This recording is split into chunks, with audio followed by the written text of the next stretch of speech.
Welcome back to Two Witches Talking with Megan and Morgan. I'm Megan and I am joined by the ever lovely Morgan.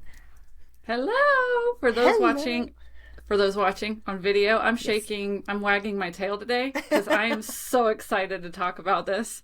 We got ants in our pants on this. Yes, for sure. So we don't I don't know what we're gonna call this episode. We are recording it the week it comes out because it is super timely. So this is like less than 24 hours until it comes out. So we're talking the Rapture, we're talking cults, we're talking Labubu, we're talking skepticism and discernment. And I know that we've had a witchy discernment episode before, but also like this felt really relevant. So, do you want to kick things off for us, Morgan?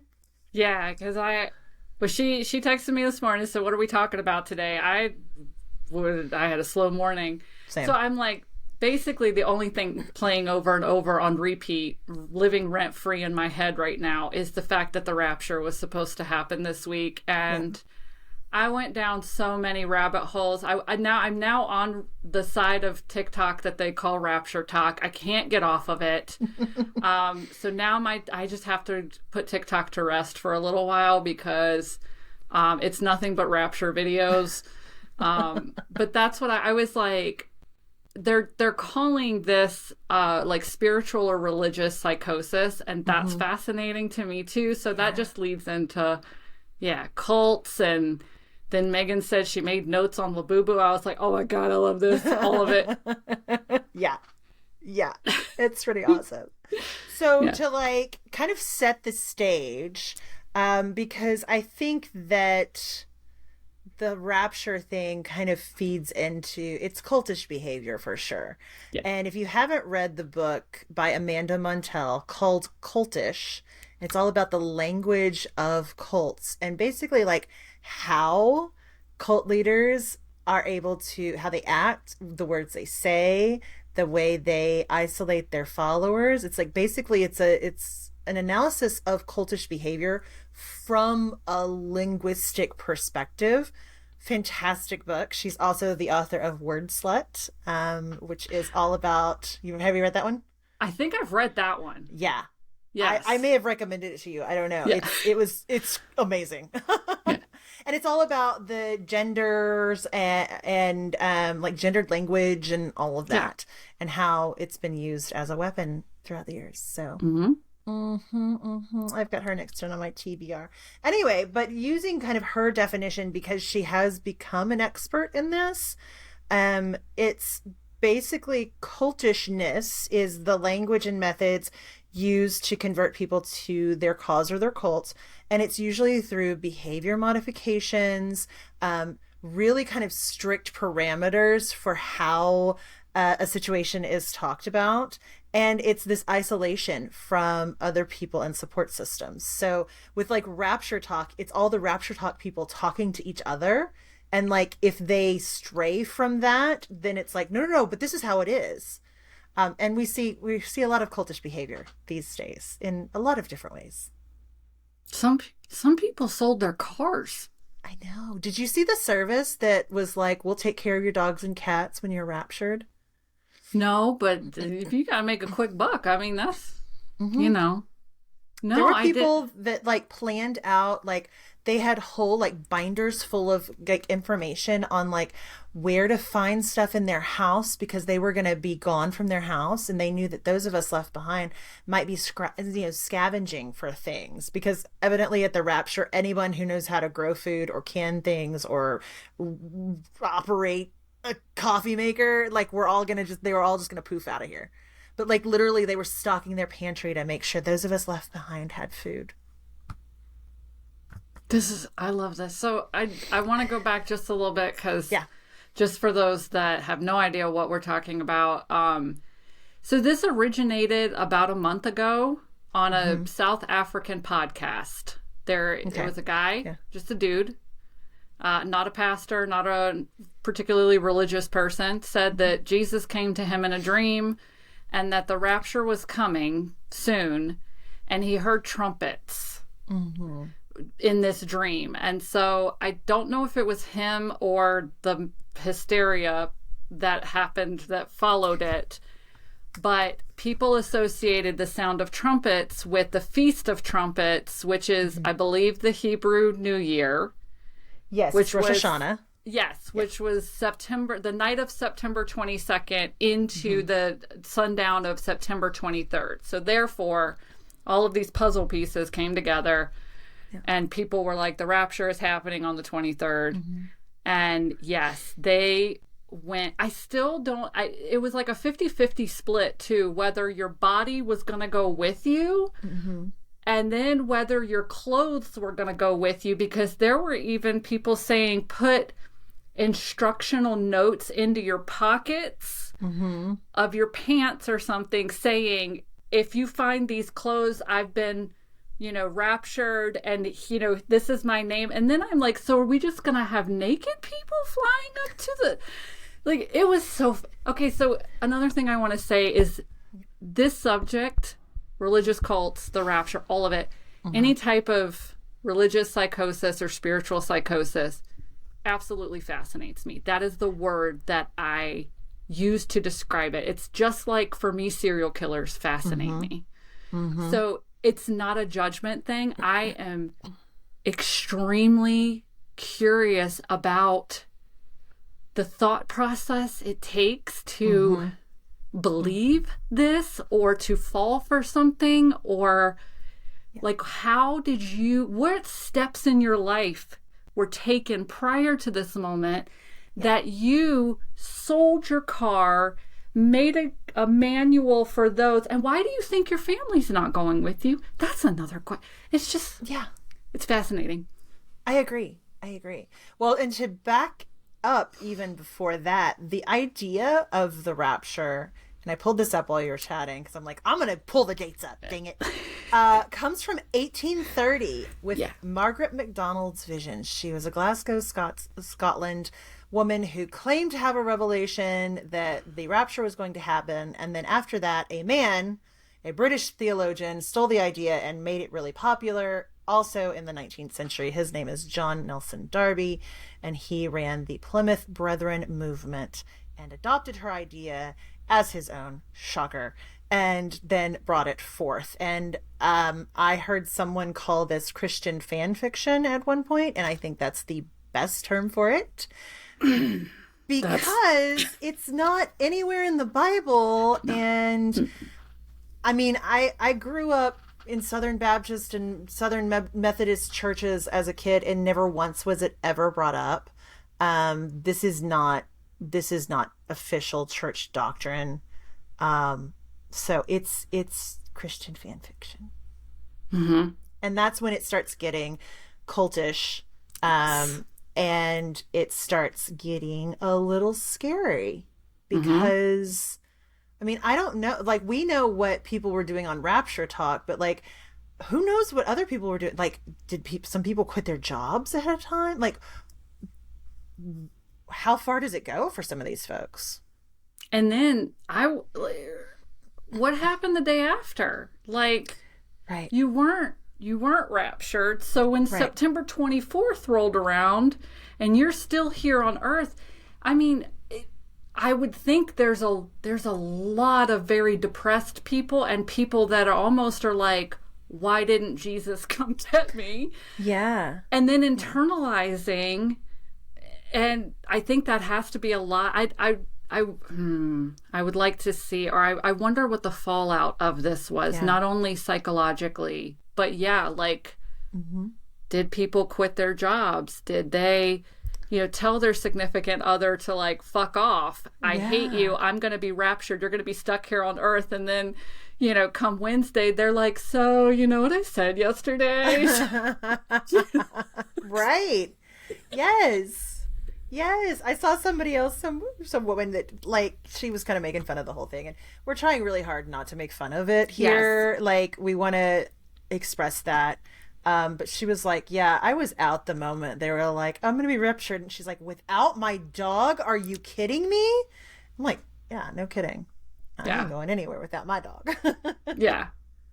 So how many times, because you wrote it down and we talked about it before, how many times have we gone through this rapture thing in our lifetime? Yes. So I was born in 82 and you were born in 81. So like I don't think there was anything in 81. We have lived through 16 different raptures. And I'm wondering if like we get a prize at 20. Like, is it like a punch card? Like, what are we doing here? Ooh, I like know. we survived 19 and is the 20th, 20th one free? I don't know. And the thing is like we are kids of the 90s, so we lived through Y2K and we lived through the Mayan calendar running out and all of these things. And I will say that when I was much younger, it did freak me out.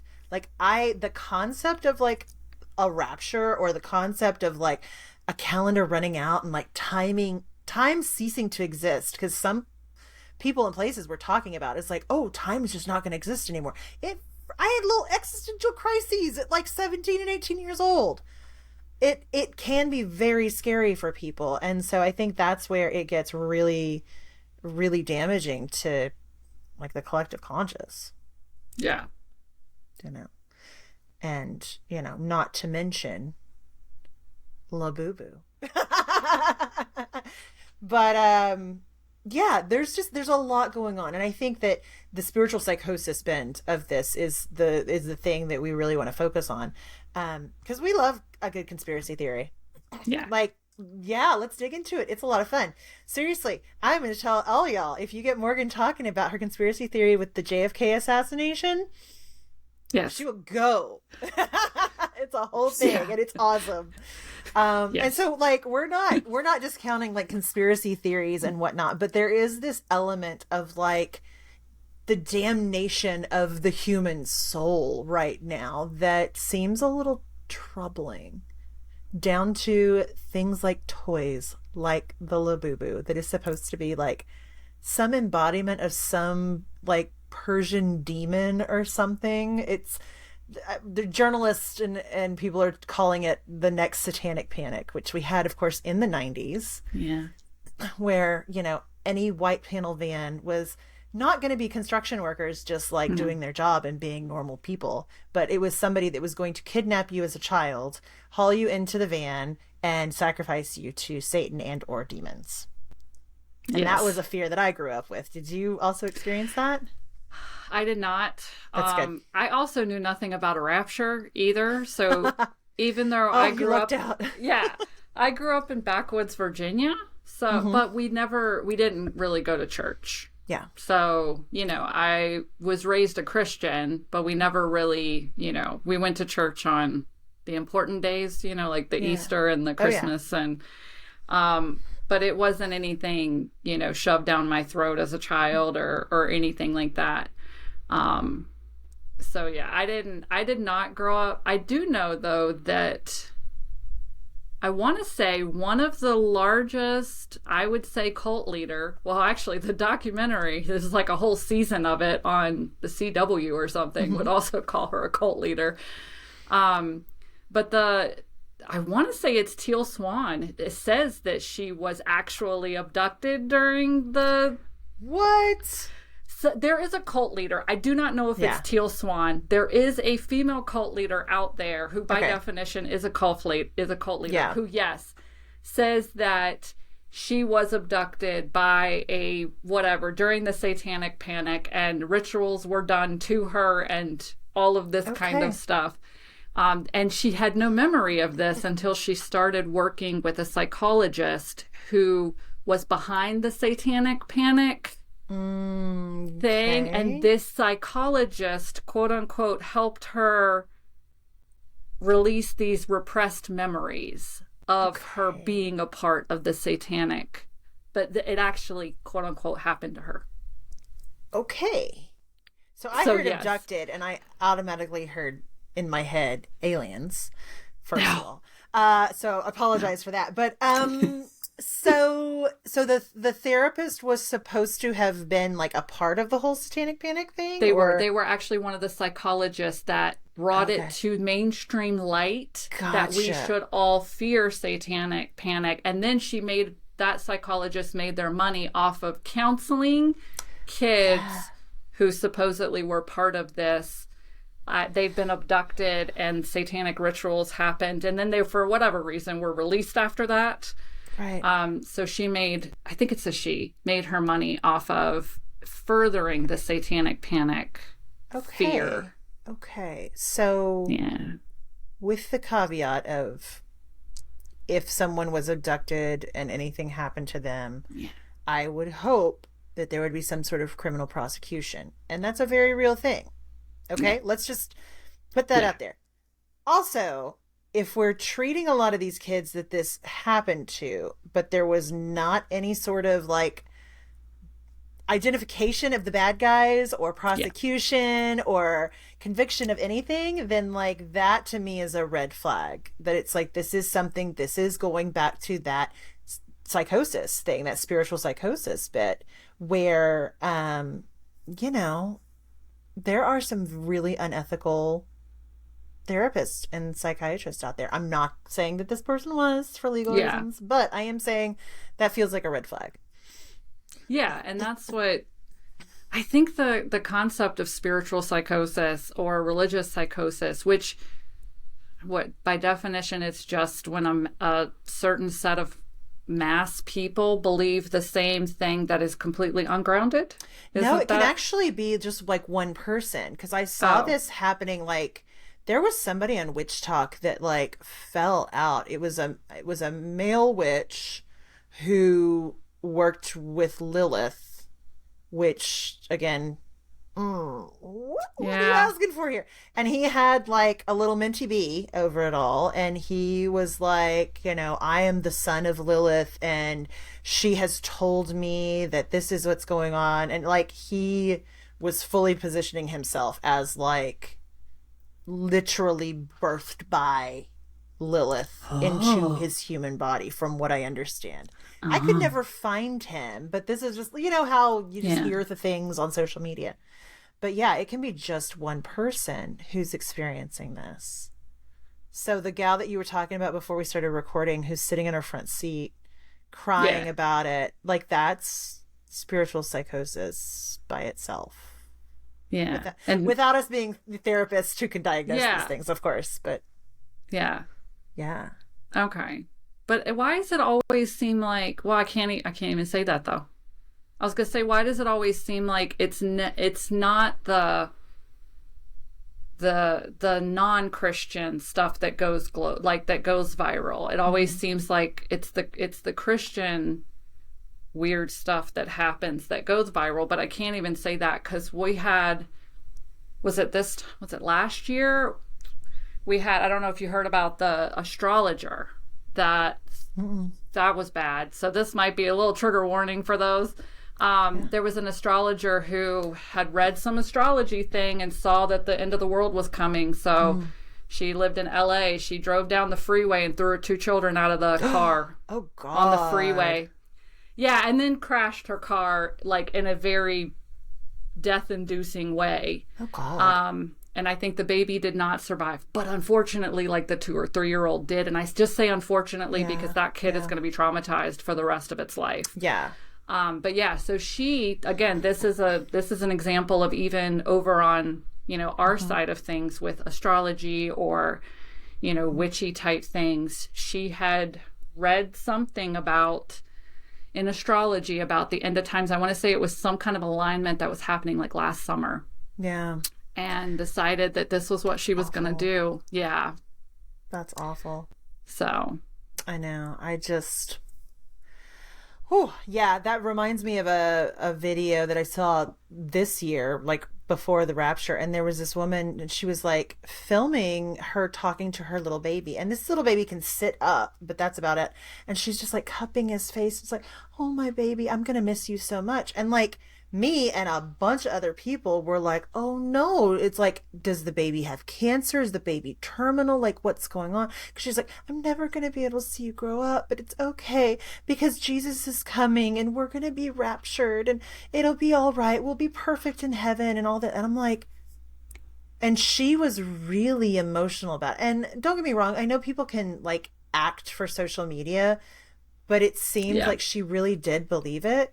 And so I'm like, I can't help but worry about people raising their children in this kind of environment, if you're always expecting the end of times to happen, it's like, what are you not investing your time and energy into? And it's like, as somebody that has some religious trauma from growing up, and, if I haven't said it out loud, like, I didn't hear about the rapture or anything in my churches, which, was good, right? But, like being in those environments or with those people, it's like, what are you preventing your child developmentally? How are you holding them back? And what trauma are you introducing them to? Yeah. And traumatizing yourself. Like, I feel like if somebody is waiting for the end of times and the rapture to happen, and they're like, well, it'll happen next year, it's like, what are you doing to yourself? I don't know. Yeah. But it's concerning. It is. It is. And then sometimes, just to switch back to lightheartedness, sometimes I really wanted to go out and buy a Labubu because the first time I ever heard anything about a Labubu was a video that went viral on like Instagram or something where a woman had bought one. Now, mind you, these damn things are $60 to $70. Yeah, okay, they're a lot. She had bought one and she took a video of her sitting on her front porch, like ripping it apart and burning the pieces because she said that the Labubu had talked to her in the middle of the night in this demonic voice or something. And so this video went viral and I immediately was like, we have a stuffed animal with a demon in it? Can I have one, please? They're just creepy little guys. That's all. And I'm literally looking at my little space here in front of me and I'm like, I have so many creepy little guys just looking at me. I've got the little voodoo doll from Lilo and Stitch. And I've got this girl.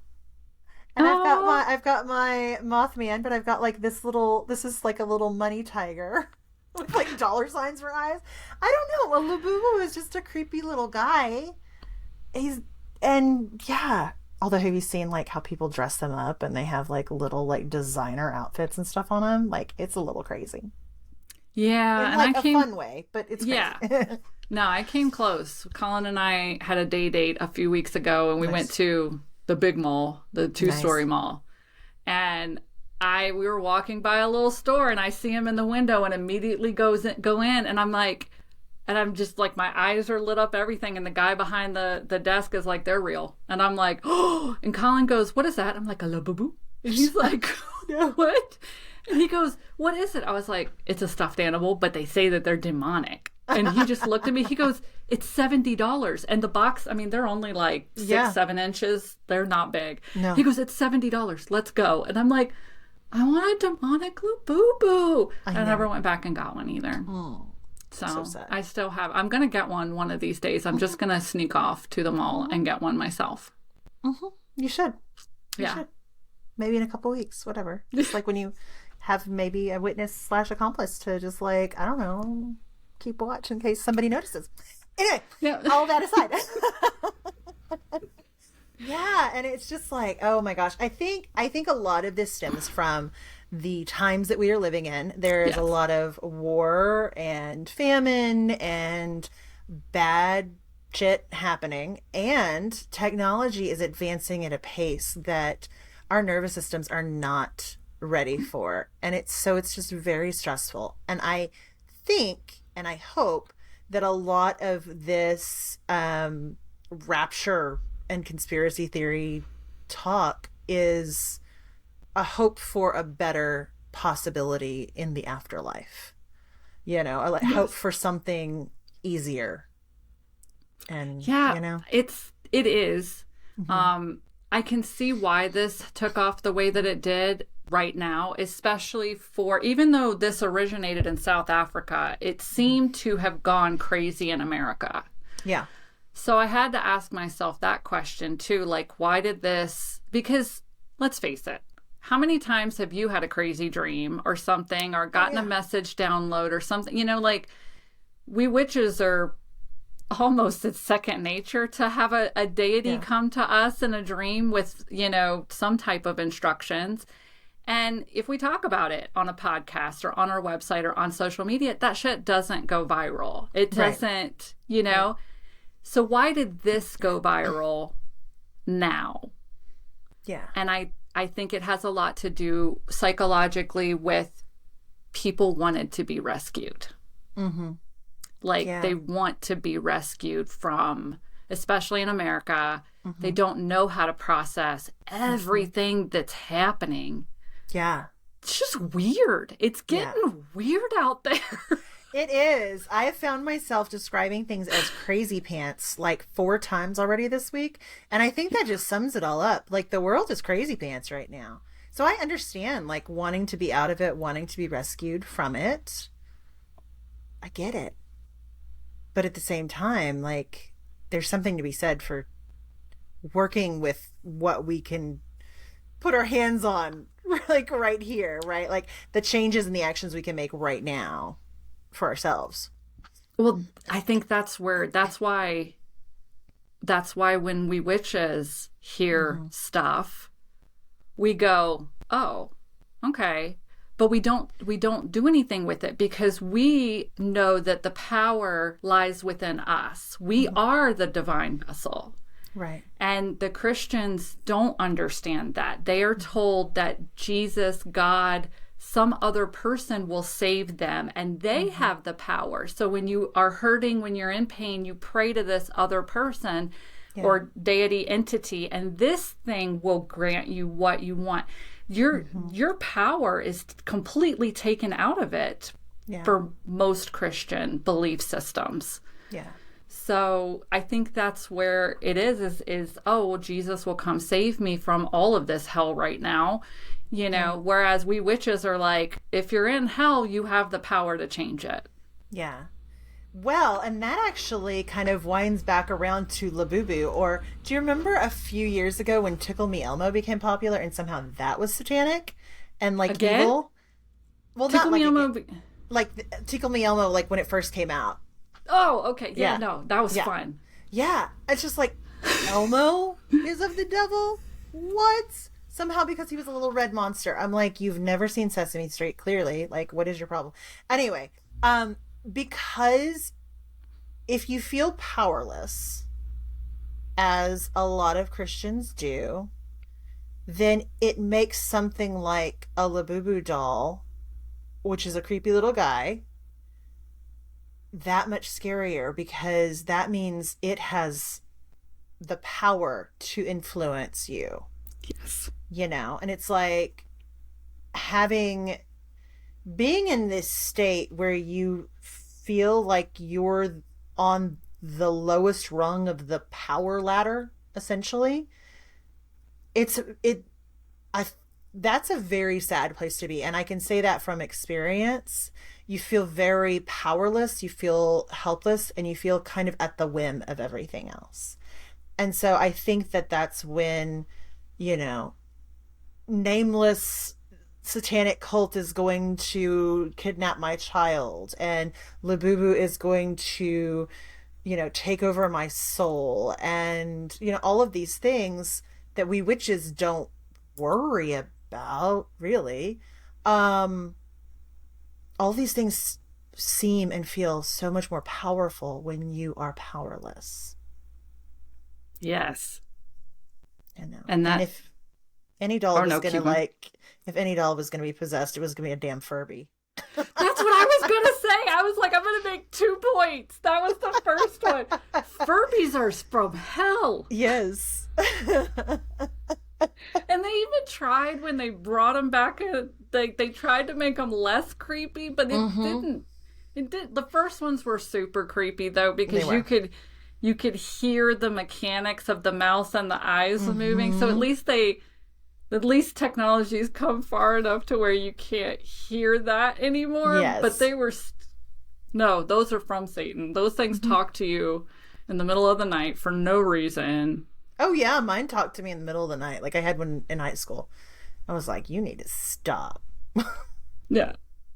Yeah, so that was I was going to say the same thing. And then the second thing that comes to mind is just by chance, if you are listening to this because you believed that the rapture was happening and it didn't, and now you are looking for answers. Witchcraft is not evil at all in any way, shape, or form. It's true. You do have the power in you to create your life. If you're now curious because you're feeling let down by Jesus, stick around. Listen to some of our other episodes, because what you were taught about witches in church is also not true, or what you're taught about witches in the Bible also not true. Yeah. So if you're now spiritually curious, we welcome you here in the witchcraft community. We welcome the spiritually curious here. And many of us have gone down that pipeline of, like, there's a whole lot of witches that used to be Catholic, for example, because there's a lot of like overlap in like the ritual nature of both. But yeah, there's a lot of folks like me who, you know, I was baptized 3 times in my younger life. The joke is, if third time's not the charm, then I don't know what is. And I'm a witch now, and not religious, but super spiritual. So you are welcome here, and it's all good. And I always want to ask who profits. So now my inquisitive mind is like, okay, so Rapture Talk had its moment. Who, like, this podcaster or whoever like started it this go round, what was the motivation? What's the profit?